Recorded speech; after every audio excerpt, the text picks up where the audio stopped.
Welcome back to As It Relates to, where we have real, unfiltered conversation about life and growth. Today's conversation is from conventional to conscience, women's health on her terms. This podcast is called As It Relates to, because everyone has a story, and everyone's story relates to someone else's. My story is about second chances, healing, faith, finding success on my own terms. Welcome to As It Relates to. We have today my girl, Dr. Toya Gordon. Dr. Toya Gordon is a board-certified OGBYN functional medicine physician and founder of JourneyWell MD, a wellness... Sorry. It's okay. Toya has a wellness practice dedicated to helping women prioritize their health and well-being across the adult lifespan. Her approach combines conventional medicine with functional and herbal practices.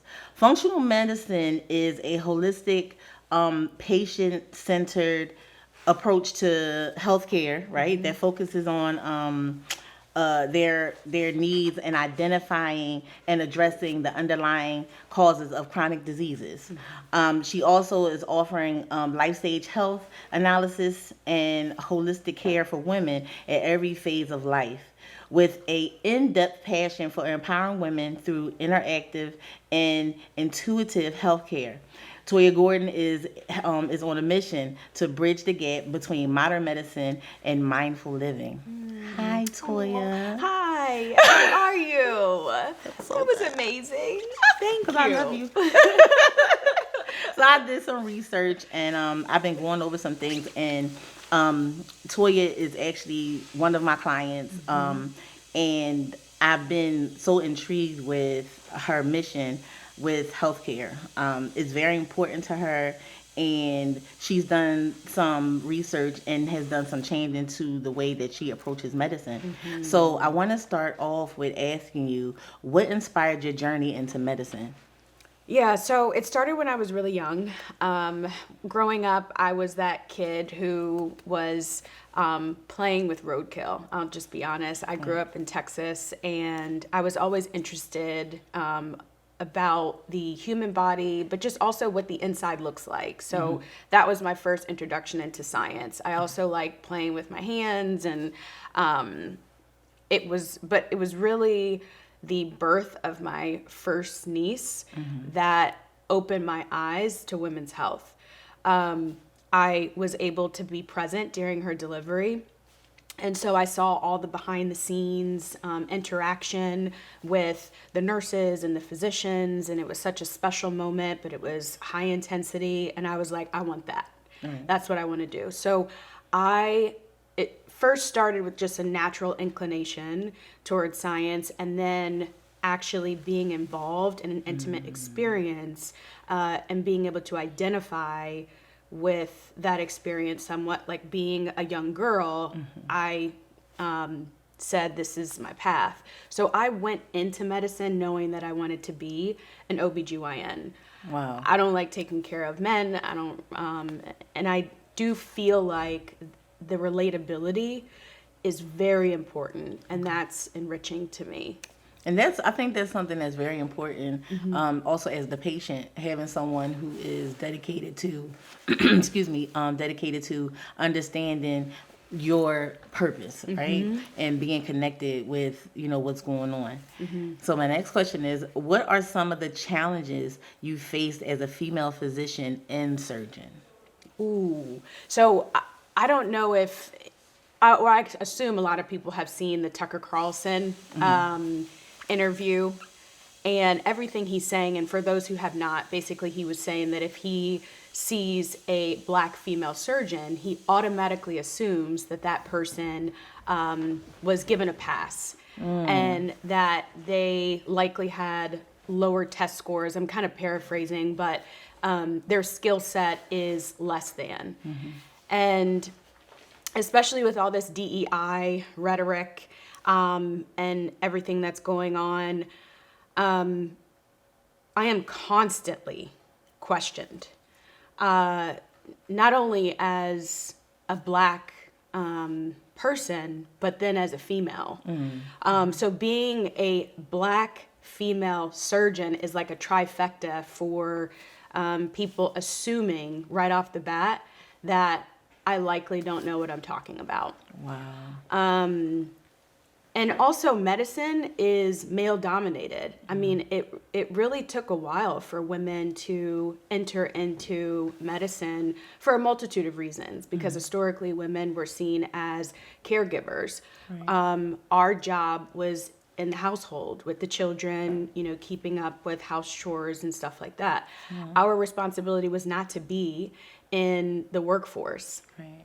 So, as time has gone on, with more and more women being not only within the workforce, but within medicine, we have to deal with the boys' club.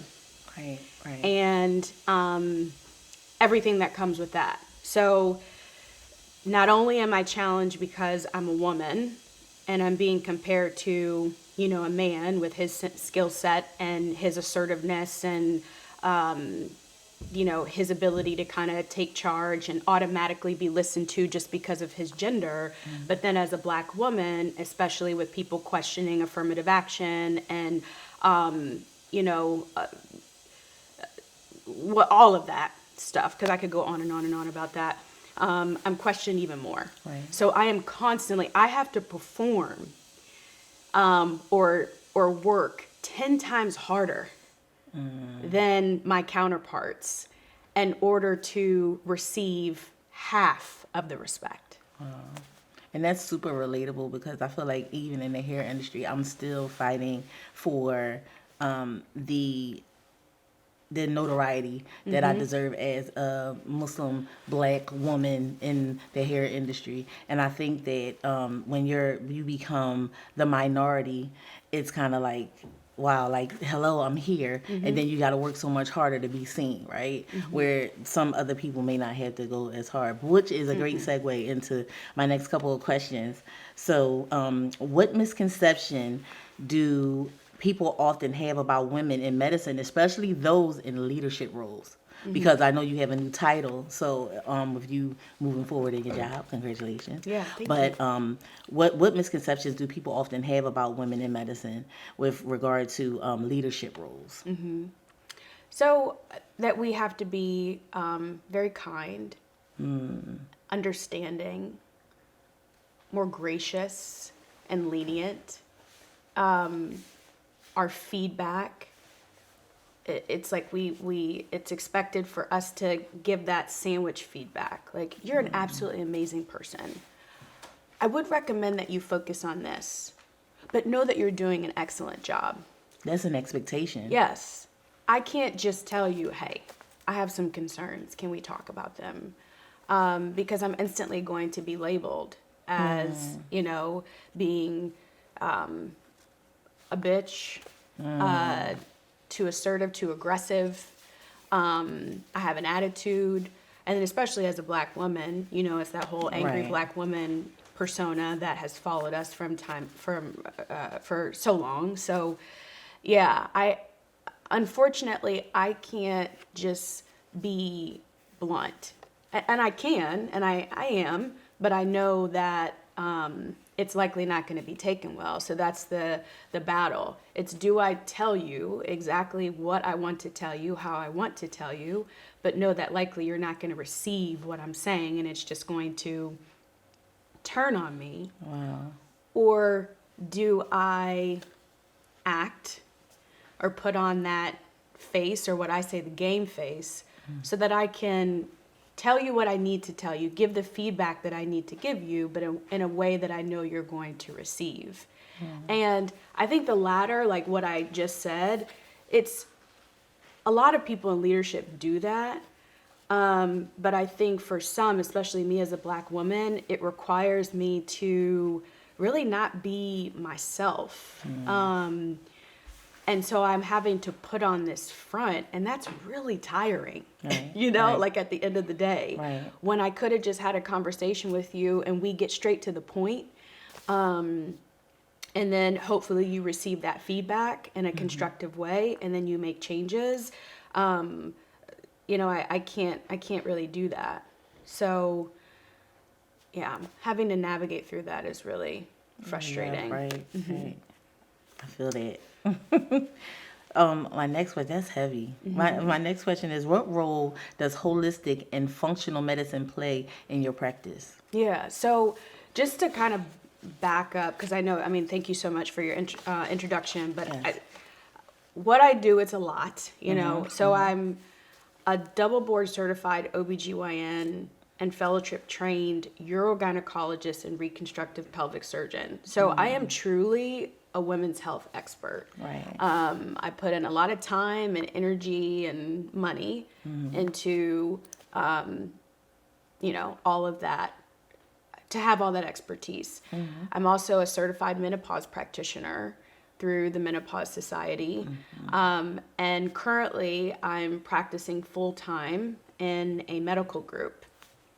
But then I have now had this new vision to develop a business that truly provides care to women in a way that I think is missing in modern medicine or in the traditional hospital employed medical group system. Okay. Because that system does not give us the time or the resources to provide care to women in the way that we want to. Because there's this whole productivity model, like you need to churn out, you need to see as many patients as possible in order to make money for the system. And then secondarily, you need to take good care of the patient. I want to flip that, because that's truly what my passion is. My passion is to serve. Right. And to serve women in the right capacity. And so I want to provide you with the care that you need holistically. And of course, I want to make money. Right, of who course. doesn't? Right. But when it comes to holistic care, it's not just about physically how you feel. It's not just about the ailment that you're dealing with. It's about looking at the whole person, because all of that comes into play. So physically, mentally, emotionally, spiritually, and then considering the people that are around you. Because for instance, if you have a physical condition, but then at home, you're in a toxic situation, you lack support, at work, you feel undervalued, all of that is going to increase your stress. Right. And stress manifests into the physical, hormonally, it actually directly impacts your immune system. And so whatever that physical health ailment is, it's not going to get better if mentally you're not well, and then your environment is toxic. And so a lot of times right now in modern medicine, I see you tell me that you have a physical ailment, I do an exam, I give you a diagnosis, and then I expect you to carry out whatever treatment, not recognizing that there are likely so many other things within your life that are going to prevent you from being able to get better. Okay. So I think I kind of went on a tangent there. That's awesome. I love it. So that's my goal. Did I even answer the question? Yes. I hope. So my approach, now with Journey Well MD, it's focusing on supporting busy women, career moms who are self-sacrificing but are ready to prioritize themselves but find it very hard to do so. Okay. And I really feel like I'm trying to support them through the life journey, and looking at life as you being in different life stages. Right, because, through life, as we age and stuff, things change, our stress, our environment, the health conditions that we have to deal with. So that's the whole premise behind the company. Okay. And this is awesome because you kind of answered a lot of the other questions that I have coming up, but it's still base for it. So my next question is, how has your perspective on health evolved since integrating holistic medicine into your practice? Yeah. How has my perspective changed? Yeah, sorry, because I kind of went on a tangent, so No, it's I fine. kind of touched on that, but I can definitely elaborate. I think, in medical school, we were taught that medicine is all about patterns. Someone gives you a sign, or they give you a symptom, you see a sign, or they tell you about a sign, you do an exam, you order some testing, you put all of those things together, and then you have a diagnosis, and then for that diagnosis there's a treatment, Right. and that's it, you're done. And then also, with pharmaceuticals, the pharmaceutical companies, they're multi-million, billion-dollar companies, so I think that they definitely are influencing Right. what we're taught and what Right. we do for patients. And so it kind of takes medicine, or the way that we were trained. We're trained to think, but at the same time, we're only trained to think in this one Such a way. narrow, It's very yeah. like tunnel vision. Right. And then everything else that maybe is outside of that pattern or that algorithm, it's like, I don't know what to do with it. I don't Right. really. Oh, or actually, if you're outside of what my viewpoint is, then let me send you to somebody else who Okay. can deal with it. And to know you have this one person that's going to see multiple physicians or providers, but nobody is talking. Right. Connecting. No to one's even make it connecting the work. dots, right? Okay. So how my perspective has changed now is that I should not just be tunnel vision on this one path.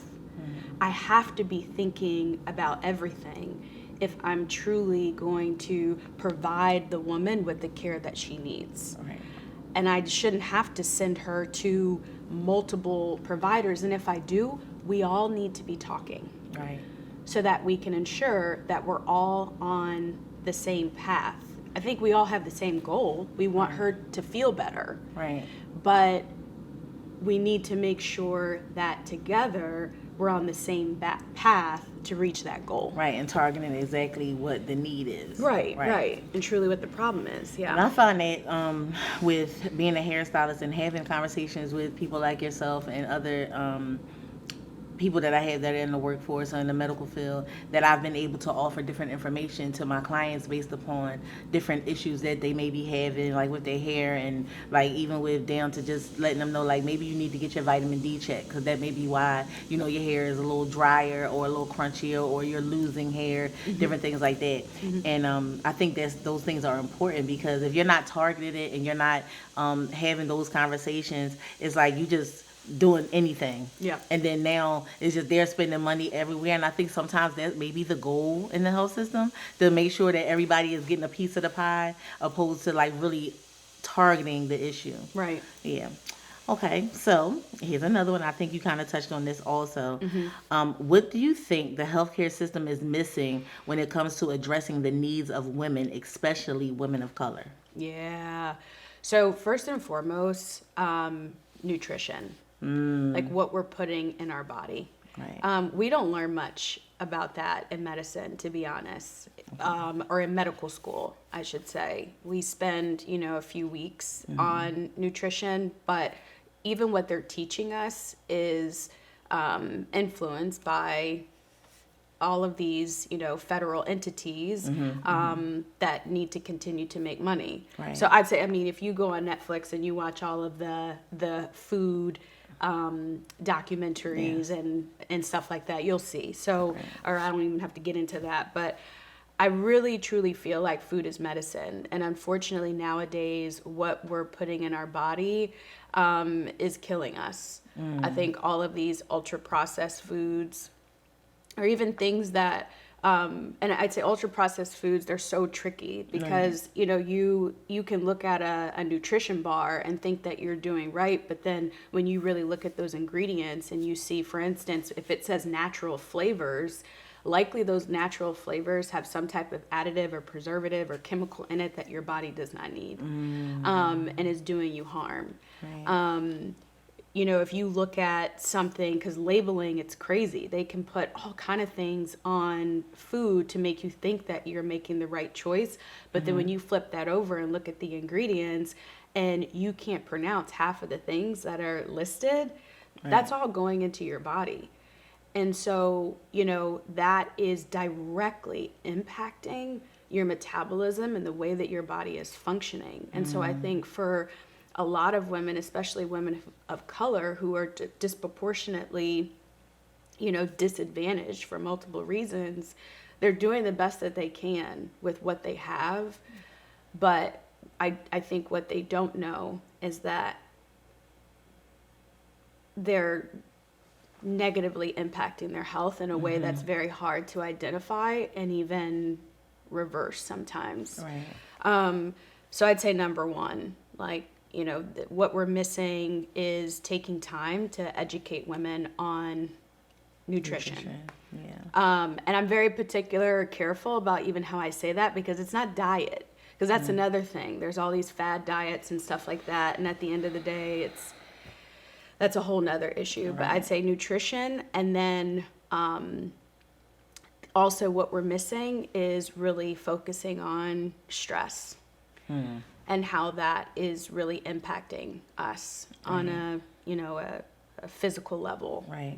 Because I don't think we've really recognized how much stress impacts our hormones. And then for a woman, when our hormones are out of balance, it leads to all kind of things. Yeah. And then stress also leads to inflammation. And if your body is in an inflammatory state, it's constantly trying to fight itself. And so that's why now the rate of autoimmune conditions, which is basically your body attacking itself, it's on a defense when it really shouldn't be. The rates of autoimmune diseases in women has skyrocketed. So yeah, I'd say nutrition, number one, and then our stress levels. Wow, this is number so two. Good. Wow.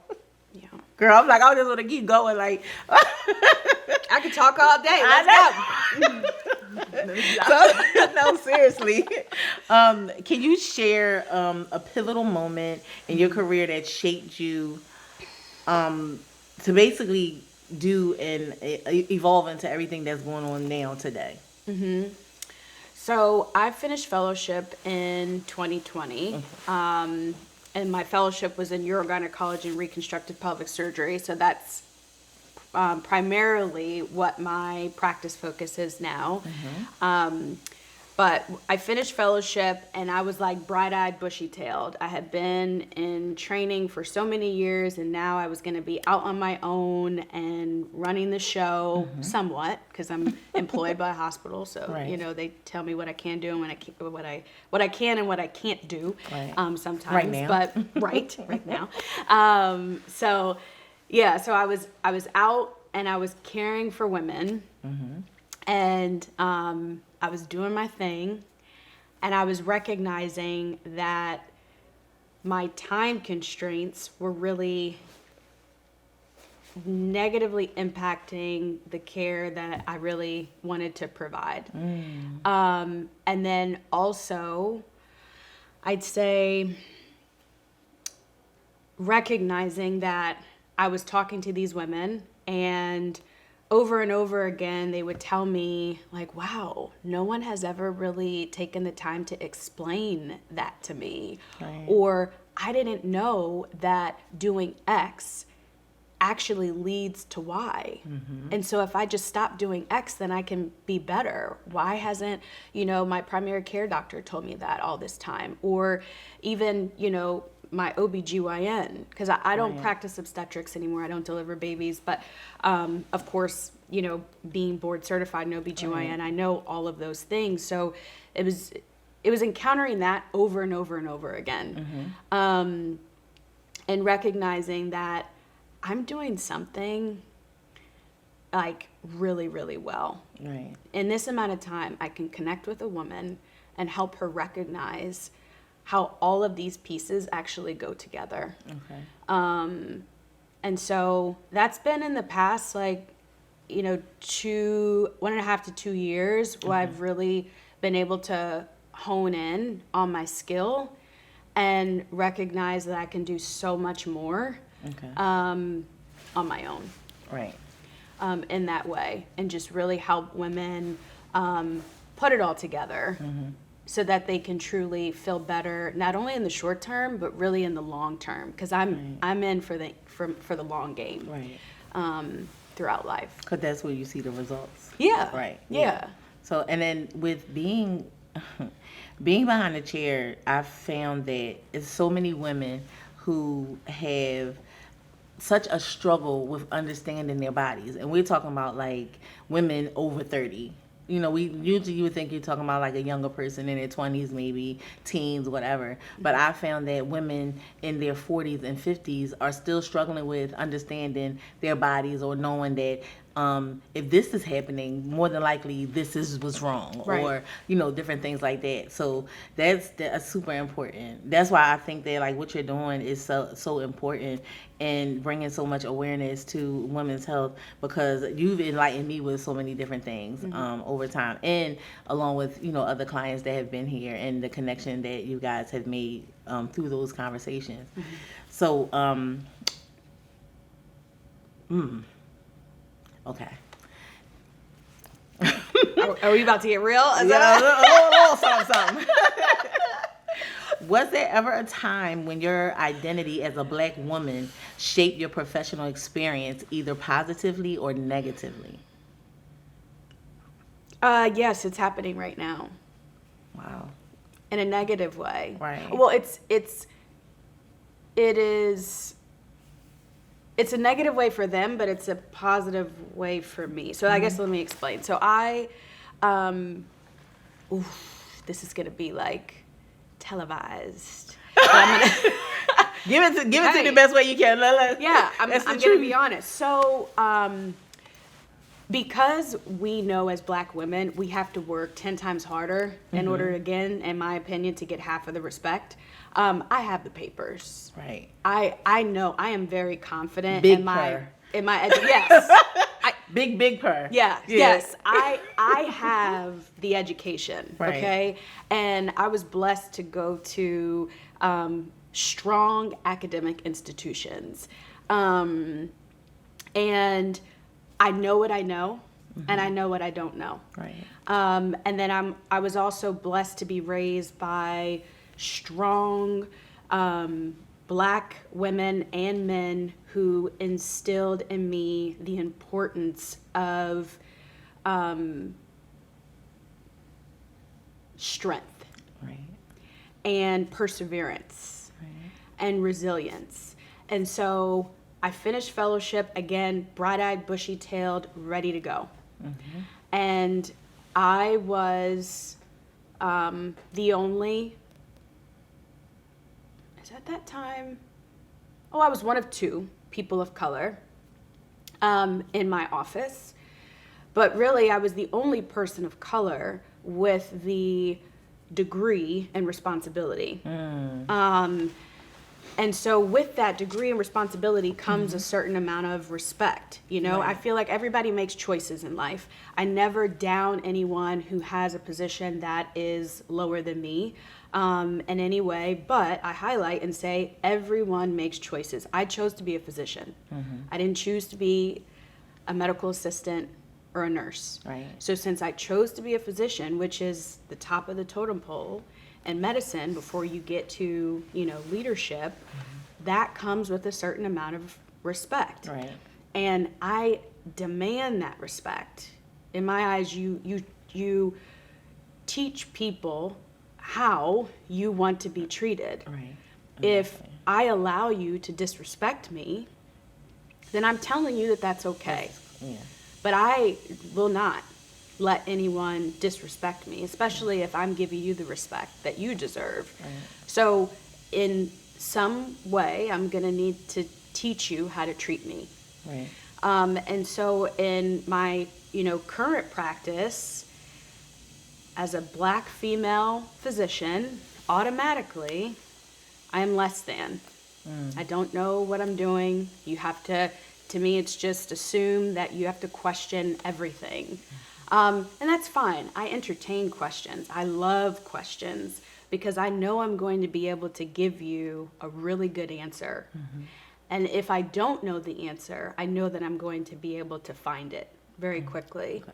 And so as I've navigated through my current position, I have had to be very comfortable with being uncomfortable because my presence makes everyone uncomfortable. Wow. And over time, I feel like I'm just now getting 75% of the respect that I deserve. But that's just by staying true to myself. And again, teaching people how to treat me and what I'm going to tolerate and what I'm not going to tolerate. And if you Google me, my Press Ganey scores illustrate my skill. I mean, 5-star rating across the board. Right. But, you know, with the people that I work with, I think finally they're starting to recognize, don't play around with her. Just so dude. Yeah. So dude. Google her. Don't play with her. Yeah. Don't play with it. Don't play with her. You see how I say that so politely? Yes. Like, Yeah, but Google me. You don't play with it. Yeah. So, what's one thing you wish more women knew about advocating for their own health? So I know that's big for you. Yeah. If the interaction between you and your provider doesn't work, leave. Right. And find somebody else. And then if something doesn't feel right, don't question yourself. Right. You're right. I truly feel like a woman's intuition is always right. So if you have an interaction and you feel like you're being undermined, there's condescension there, you're being dismissed, don't walk out of that office thinking, was that me or did I? No. It wasn't you. It was that provider. And so you need to go, because I think that's where, especially Black women, we get in a lot of trouble when we, and the outcomes are bad for us, not for the other person. Because we deal with experiences and we kind of dismiss them, or we think that the doctor is always right and they are not. And so we, kind of dismiss that interaction, or we feel like, well, this is all we have, so we have to deal with it. And then it ends up hurting you in the long run. So if it's, just speak up. And if something doesn't feel right, know that it really isn't right. And if you're not getting what you need from that provider, then you need to go find somebody else. Right. And ask questions. Now, I'd say, especially now with AI, ChatGPT, Perplexity, whatever it is, be prepared. Right. Pop it into that ChatGPT if you have questions, and it can help you come up with a list of things that you can consider, or talk to your friends, family, and come to that visit prepared. You're paying for that service through your insurance or out of your pocket. So, get out of that interaction what you feel like you need, and if you're not getting it, then go. Y'all heard that, right? I think that's super important also, because I think that a lot of I'm gonna say Black women, because let's keep it all the way real. With researching, a lot of us, and I'm just saying us in general because it's a general conversation, where it's a lot of us who fail at asking those questions because we just feel like this person has a degree that I don't have. It's a doctor. It's a doctor. So who am I to question a doctor? And I'm just a layman. You know what I'm saying? When you do sit there and it's like, wait a minute, that doesn't sound right. And that's not really what I was talking about. And that's not the question I asked. But now I feel like you spun me a little bit, because it's like you said something super educated where you feel like maybe I don't understand what that means. So now I'm pulling back, because now I'm scared to ask another question, because I feel like, well, they have to know what they're talking about because they went to school for this, and this is a doctor and they're able to do these things. So I think that advocating for yourself and speaking up is very important, but it's like a lot of us pull back because of the lack of education, especially lack of education where, like, especially with regard to medicine. Because I mean, even with just hair, people don't research certain things before, even with making an appointment. You know what I'm saying? So even with that, it's like I can understand where I can see where somebody would be hesitant to ask the question because their lack of education, or maybe not knowing because it's something that you haven't done or that you don't know how to do. Right. Yeah. So. Right. And know that doctors are people too. You know, I mean, historically, it was more of a paternalistic relationship where I am the doctor. This is what I'm telling you to do. End of story. Like we're going to spend 5 minutes together and that's it. Right. But you know, now we've gotten away from that, which is fantastic.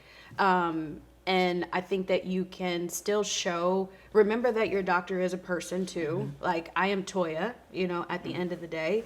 So I want my patients to feel comfortable with having a conversation with me and asking for clarification, or if they don't feel like I'm listening, you know, to tell me that. But you could do it in a respectful way, you know, recognizing that at the end of the day, yes, I am a physician. I worked really hard to be here, but I'm here for you just as much as you are here for me. Okay, awesome. Next, how do you manage mental and emotional burnout, especially in a high pressure profession like yours? I have to take breaks. Okay. I do. And I also have to recognize when I just have to say no. Like and that's hard. Yeah. That's really hard.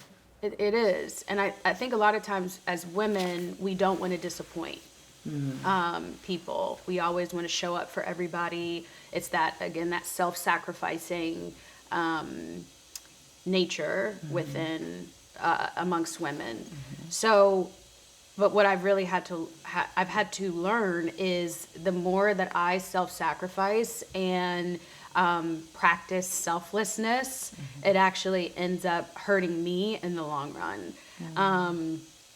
Because you do need to be able to put yourself first so that you can present as the best person, so that then you could do your best when you're helping others. So, you know, at work, not only am I seeing patients, but I also am doing presentations. I'm educating the next generation of physicians who are in residency training.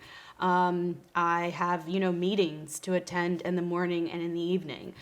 But sometimes I look at my schedule and I have to say, no, I'm not going to that meeting, or I can't participate in that event. Or even with friends, like I was supposed to hang with a girlfriend on Saturday, and I had to tell her at the last minute, can we reschedule? And so, you know, I just have to recognize when I need to take a break and when too much is too much, and make the decision to cut back unapologetically, with not too much explanation. Right. Because then know that when I take a break and I show back up, I'm going to give you 150%, which is what you want. Right. Awesome. Ooh, that's so good. So this is also like a segue into my next question, which is awesome. How are you balancing your career with motherhood and personal wellness? Oh, gosh. That is very, very difficult. I'll tell you, I don't believe in balance. I believe in harmony, and I believe in alignment. So what I mean by that is, like,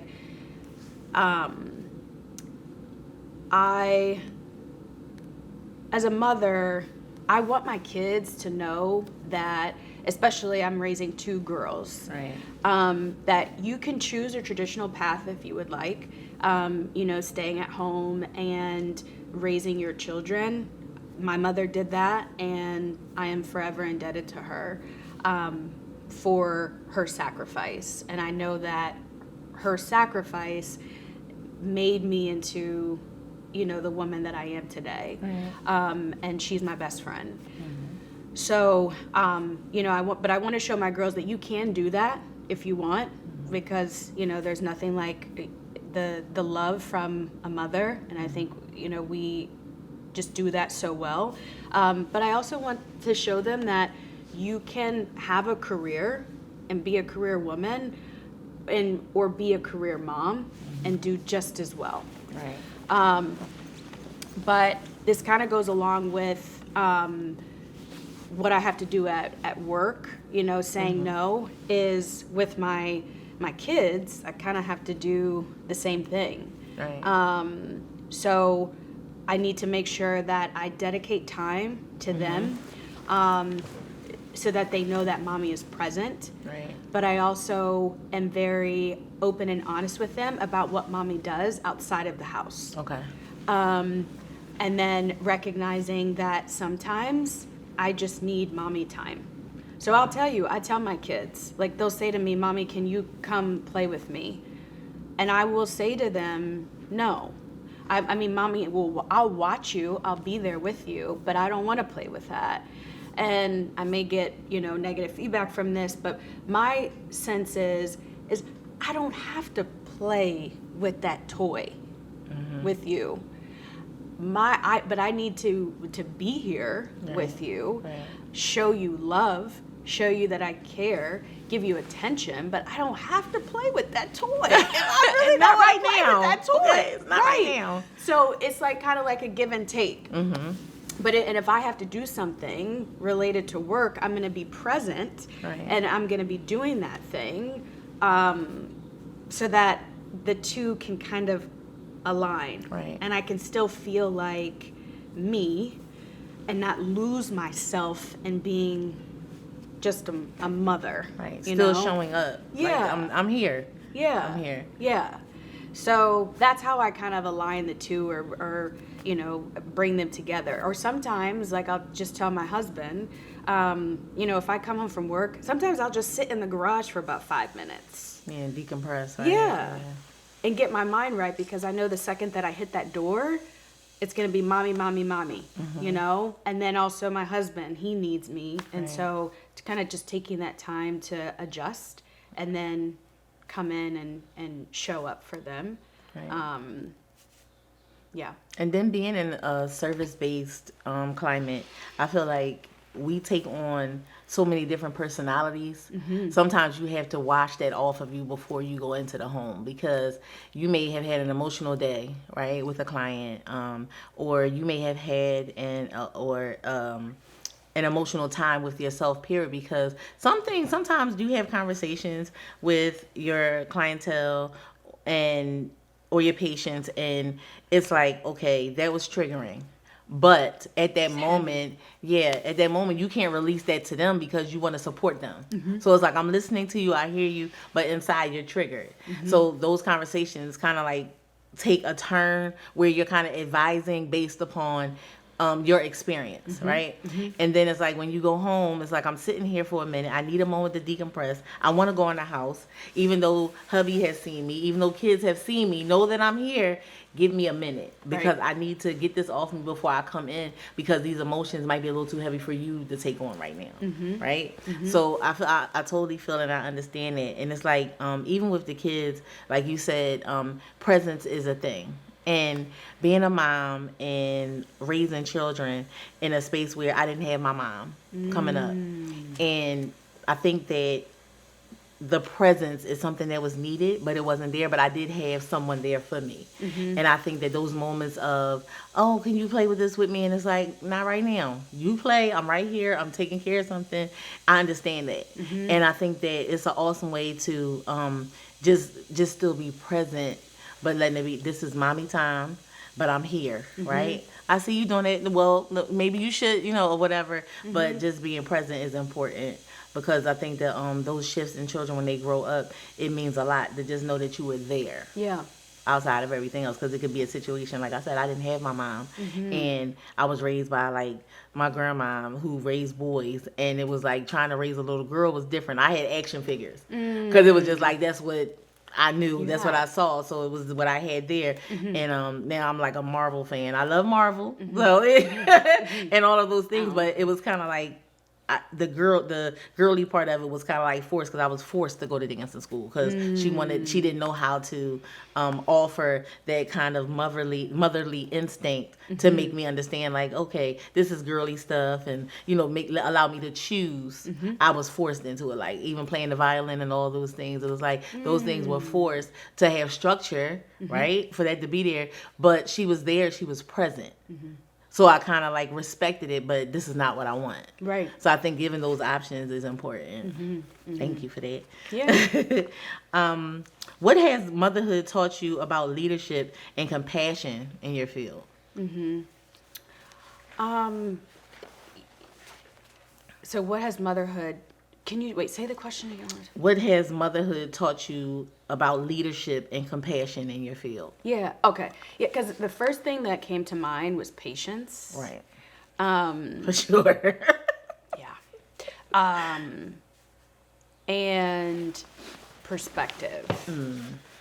So, and then I'd say the third thing is accepting someone for who they are and not trying to change them, but trying to change like yourself or what you will tolerate or how you will approach like the situation. So, patience goes without saying. Right, like, right, for sure. Kids make you crazy. And then, perspective is even, like my husband always says it, like an adult is like a little kid that's just gotten older. Because when you hear about things that adults do and you're like, really? Aren't you an adult? Like, what are you doing? But like, what adults do is what they did as kids. They're just older now. And so, sometimes looking at what my two girls do, and I'm like, what are you doing? But like, that's my perspective, but their perspective is completely different. So I just kind of have to work with it. And that's what comes, with leadership. So now like flip it onto leadership, like when someone has a perspective that just seems to make no sense whatsoever, I have to be patient with them, and then also work to understand their perspective. And if I can't understand it, I have to decide if I'm just going to accept it or not. Okay. Because it gets to a point where I may never really understand it, but I can decide if I'm going to accept it or not, and then work with that. And then, lastly, with what you can and cannot control. I mean, looking at my kids and seeing their personalities and how different but similar they are, I recognize that there's only so many things that I can really control when it comes to them. And that's the same thing with adults. I can try as hard as I can to motivate you, to do what I really feel like as a team we should be doing. But that's only going to go so far, because you're you and I'm me. So then I have to figure out, well, what can I control in this situation? Or how can I change or adapt to deal with it? Okay. Awesome. Ooh, this is so good. This is really fun. Listen, I appreciate it because it's so good, and I love intellectual conversations mean so much to me. You already know, like when we talk, it always means a lot, and where it carries over, and it always helps me out to deal with other people in other situations too. So, have you ever felt imposter syndrome, and did you push past it, and how? No. Awesome. And I'm kind of actually copying from she was an Olympic rugby player. And I don't know if I should, and I can't remember her name, but she actually was asked that question. And when she said no, I was like, thank God, because that's exactly how I have felt. I think the reason why I have never felt imposter syndrome is because I'm in my lane and I know my stuff. Period. So I'm not an imposter. It's just that I'm not faking it till I make it. Now, you can know something, but then you have to know how to apply it, or you have to continue to work to apply that knowledge. So yeah, that's what I've had to do over the years. But I worked really hard for this knowledge up here. And so, no, I don't know what imposter syndrome is. And I haven't experienced it or felt it. But have I been nervous? Yeah. Like if I'm doing something for the first time, absolutely. Have I been uncomfortable? Yeah, definitely. I will continue to be, because I feel like with discomfort, that's when you grow. Right. But just because you're uncomfortable or just because you're really nervous about something doesn't mean that you're, an imposter. Right. If you really know your stuff, Right. So yeah. And I feel like some people have different ideas of what imposter syndrome is, and one of the main ones that what I learned by speaking with different people is they say that imposter syndrome is when you feel like you have all the credibility, all the credentials, and all of the above, but it's like whatever you put out, you're never doing enough, or it's not really good enough, and you're always like kind of like second guessing what you're doing, because it's like, oh, that wasn't good enough, or I didn't do enough, or do I think I did enough, and it causes you to feel less than. So it's like being put in those positions. I don't think I've ever dealt with imposter syndrome to make me feel like I know that I do enough, and I know that I work hard. I feel like more sorry for the people who don't understand what I'm doing, or how much I've done, or how hard I've worked. I feel sorry for them opposed to feeling sorry for myself for doing more, or making myself feel like, because that's how I feel about the word humble. Like when somebody says, "Oh, you need to be more humble," or humble yourself. Why would I do that? Because that means that I'm dumbing down who I am and what I am to make somebody else feel comfortable. And I'm never ever doing that, because I'm her. Like I just always feel like that. Like I'm that girl. I'm doing my thing. This is what I'm doing, and I'm never gonna let nobody put me in a position to feel like, oh, like you need to humble yourself, like, oh, you just too much, or you just too hype. Yeah. And it's like, no, I worked hard. I've taken classes. I've done this. I've done that to increase my worth. You know what I'm saying? And to know my worth and understand my value in the aspect. And I talk about value and worth a lot, because I feel like also that's something that we don't give ourselves enough credit for also. But yeah, but that's what sometimes people kind of like sway in between imposter syndrome being one thing or something else. So, yeah. Well, I can relate to that definition. I don't see that as imposter syndrome. I see it different, but I mean, I definitely have been in situations during my training where I allowed other people to make me lose my confidence, Right. or second guess what I was doing, or make me feel like I wasn't working hard enough, but I know that I was, without a doubt. So I think even in my situation now, like where I'm currently working, I mean, definitely because I care so much about people and their perception and stuff. And so I definitely have been in situations where I kind of was like, gosh, I mean, I feel like I'm doing a lot, but it seems like they don't think I am. Right. So where's the disconnect? But Right. yeah. Awesome. What inspired the creation of JourneyWell MD, and what impact do you hope that it has? Yeah. So, what inspired it is, we had touched on this before, what I really feel like is missing in medicine, and modern medicine, we don't focus on the root cause of the issue. We don't focus on the whole person enough, and that's for multiple reasons. But I also feel like I am most powerfully positioned to serve the women that I am trying to target with JourneyWell MD. Too often I feel like women really neglect their health because of the cultural expectation for us as women to be self-sacrificing, selfless. Like I feel like it is expected for a woman to give everything to the community around her. Give everything to your partner, to your children, to your, sisters, brothers, at your job, like to give everything. And when you're giving everything to everyone, you end up not really having time to give for yourself. But then what that's doing in turn is making you sicker. In so many ways, not allowing you to get the true joy and fulfillment out of your life that you really deserve.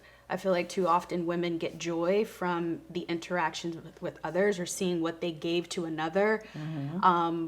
Like, for instance, their children, once their child graduates from high school and then gets accepted into college, they're tapping into that joy of seeing all of the sacrifice they made over the years to get that person to where they are. And then they kind of, that child is out of their home, and now they're sitting back like, now what do I have for myself? And what do I do with myself at this point? And what, so anyway, so I feel like with Journey Well MD, I'm really trying to target those, self-sacrificing women, who they have multiple roles, but they're not putting themselves first. And I want them to be able to live a happy, fulfilling, healthy, holistic life. So that was the inspiration. Okay. So those are all my questions, but I want to close out with 2 advices. My first, it's more or less a question, but there are 2 advices. The first advice that I would ask for you to give is, what advice would you have for women entering male-dominated fields? Be true to yourself. Know your value, and don't allow anyone to question I'd say this. You can let someone question your value, your worth, all you want, but be clear in your response and be convicted in your response. Commit to it. And then they will see. Show someone who you are the first time, each and every time, and they'll get it. And just, stay true to yourself. That's my first one. Y'all got that? So the second advice would, what advice would you give to medical students or residents who are feeling overwhelmed or unsure of their paths? Really, it always goes back to understanding your purpose. And if you are clear on your purpose, then despite how challenging the path is, you'll get through it. But if your purpose is unclear, then all of these bumps in the road, these barriers, they'll keep knocking you down, and you won't be able to overcome them. And with finding your true purpose, then you can maintain your passion. A lot of times I think people, they're very passionate about what they're doing, and then they kind of feel defeated. But then you have to tap in, okay, well, what's my purpose in doing all this? Because now I was real passionate, but this person is really tearing me down, or this exam, I failed it, and now I have to take it again. But if you know what your purpose is, but my purpose is to be a physician, and I know I'm on the right path, then you will be able to overcome that issue and, spark the fire again, and then you'll feel the passion. So find your purpose, be clear on your purpose, maintain your passion, but if your passion dies, tap back into that purpose, and then it'll come back. But if medicine is not your purpose, if you're doing it for anybody else but yourself, you will not make it. And so stop and figure out what your purpose is, who you're meant to serve in this life. And where your journey is going. Yeah. That's awesome. That's awesome advice. So I do, outside of that, you're going to laugh because I ran across one of your stories and you were doing this procedure and I never heard of it before. Uh-huh. So you know where I'm going? No. Okay. So vaginal Botox. The Wait. Botox injections. You were doing the Botox injections, and they kind of help with like incontinence. Oh, You were yeah, talking yeah, yeah, about yeah, yeah. all Yes, of yes, that. yes. Okay, So okay, I was okay. like, I was talking about it for like weeks. I was like, Toya does this Yeah. procedure. And I'm like, oh my gosh, like who would ever think you need that? And then it Right. was like I started looking into different symptoms and.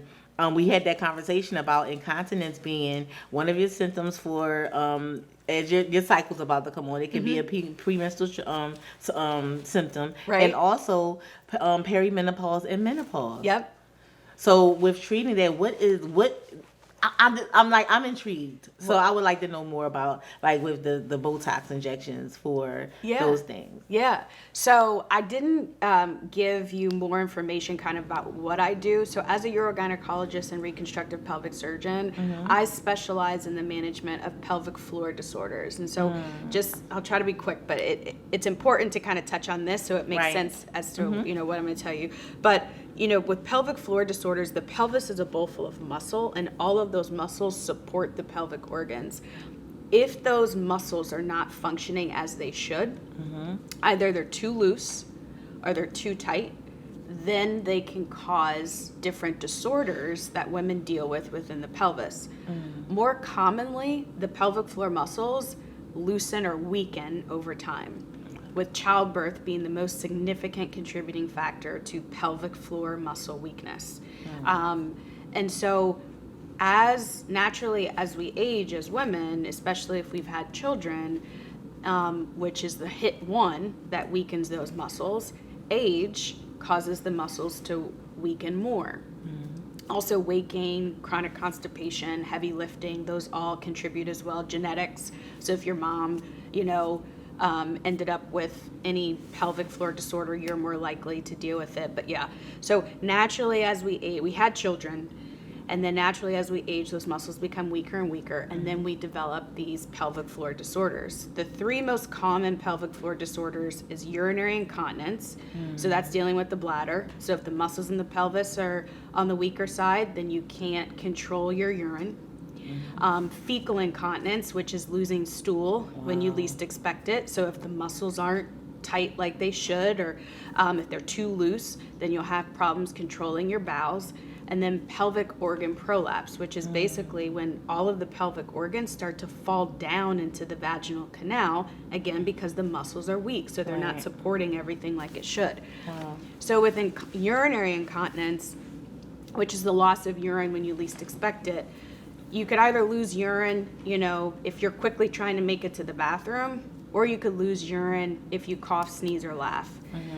With perimenopause, that's you're aging. So, women are in perimenopause right before they go through menopause, and the average age of menopause in the United States is 51. So naturally, if you've had children and then you're aging, your muscles are weaker, and then that's all of a sudden when you start to notice, dang, I really had to pee and I was trying to get there, but then I didn't make it and I leaked urine.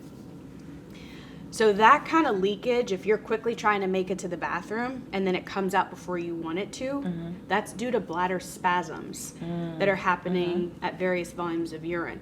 The Botox that we inject it into the bladder muscle, it decreases the spasms. And this is the same Botox that you use for like fine lines and wrinkles. Wow. When you get the Botox done for, in your crow's feet or your forehead, it's relaxing the muscle. Okay. And that's what takes the wrinkles away. So that's the same thing within the bladder. If you have all these bladder spasms that are causing you to leak urine as you're quickly trying to make it to the bathroom, if we inject the Botox into the bladder muscle, it relaxes it so you don't have as many spasms, but you're still able to empty your bladder effectively. So it's a procedure that we do in the office. It takes me like a minute. It's about 10 to 15 injections. It's like boom, boom, boom, boom, boom. But it can be uncomfortable, so women take medicine before, like pain medicine. But it's very popular. It's very effective. Yeah, and that's the thing I was going to ask next. Is there like a popular procedure now, because I think it's like more often women are getting into understanding certain things about their body and trying to take care of them. Yeah. But incontinence is like people laugh about it, but I don't think it's funny because it's like, you know, if you sneeze or you cough and now it's like, you know, And it's running down your leg. Yeah, and yeah. you're at work. Yeah. So, gentlemen, okay, because my production team is men. They deal with it too. Okay, men deal with it too. But do they have a procedure for them as They well? do Botox for men too. So where would they get their injections? In the bladder. Yeah, it's Wow. the same. Look, they're all getting uncomfortable.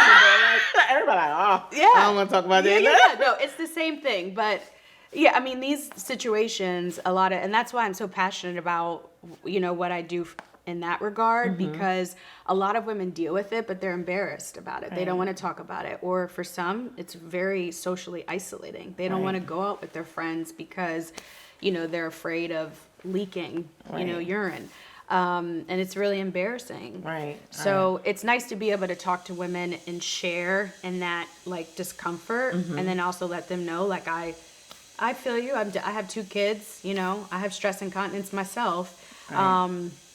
But know that I can help you. There's something we can do to make it better.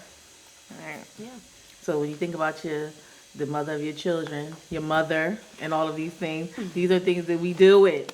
So when you get cussed out, don't be, give us a little grace. So I close out normally with like a small quote. So I had a quote that I felt like kind of revolved around what we were talking about today and what you're dealing with and the things that you're doing. So my quote is, don't be afraid to change direction.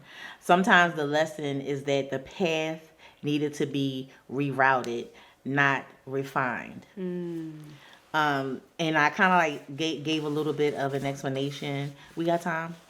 We good? So pivot, got you.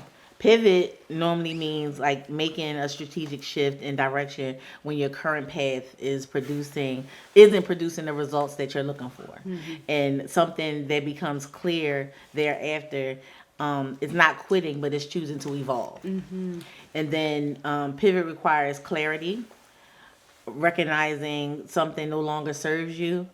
It requires courage, being okay with letting go even when you're uncomfortable, and vision, seeing when the possibilities are there, but there's something that you have to go out and go get it, right? Those possibilities can't just sit there; they have to go. So then I talked about the levels of refinement. So refinement is a small tweak, adjusting with something that you already have or something that you're already doing. And then the pivot, though, is that you're realizing that your energy might be better somewhere else. Right. Or it might not be in that place that it is in right now. It needs to be somewhere else. And understanding that and recognizing it. And then sometimes we stay committed to a plan just because we invested so much into it. So we try not to like stray away from it, but knowing that it's no longer serving you, it's not helping you anymore, and maybe you do need to move on, but we're afraid, right? Even if it doesn't align with your purpose, you'll just try to be like, okay, I it doesn't align, but if I move forward, I did so much to get here, and I worked so hard, and I studied, and I did this, and I did that. But if it's not serving you, you have to be comfortable with moving forward. Yeah. So, yeah, I felt like it all, like, circumvented around everything that we've been talking about and so much of what you do. Yeah, you're so amazing. Yeah, you are too. And that's why, you know, that one time when I started crying in the shop because you just have no idea how much you mean to me and how you have impacted me in such a positive way. Even something like that. Everything you just said with pivot and refinement and it's like my story. Right. And the fact that you were able to find a quote that resonates so well with what I'm experiencing speaks volumes to who you are as a person and how well you listen. Yeah. You know, you're not just there. Like you listen and you take it in and you think through it, and then you're able to give all that back in such an enriching way. So Yes, girl, you know you my Thank girl. you. You know I love you so bad. I do too. I really do. We go together real bad, y'all. We like do. real bad. We do. We This do. is my girl. She I love her is so bad. everything. Yeah, you are. So thank you. That was Thank wonderful. you. And so yeah, again here as it relates to, we have those real undefined conversations that move into life and growth. And you guys, make sure you like, share, subscribe, connect. If there's anything that you feel like we should be talking about, or any conversations that you would like to see me have, reach out, email me, shoot me a message, comment, all of the above. And I look forward to having you back. Yeah, I would love it. I look forward to it, because I feel like these are conversations that are amazing, and I feel like this is something, like a segment that needs to be like kind of like ongoing a little bit, like so people can get more in touch or whatever. And Yeah, because we barely touch the surface. We Yeah, could go real deep. Like for real. yeah, this was like a little seed drop. Yes, Like just a little for taste. sure. And make sure you guys are following Dr. Toya. We're gonna drop all of her information. But yeah, this has been As It Relates To. We out.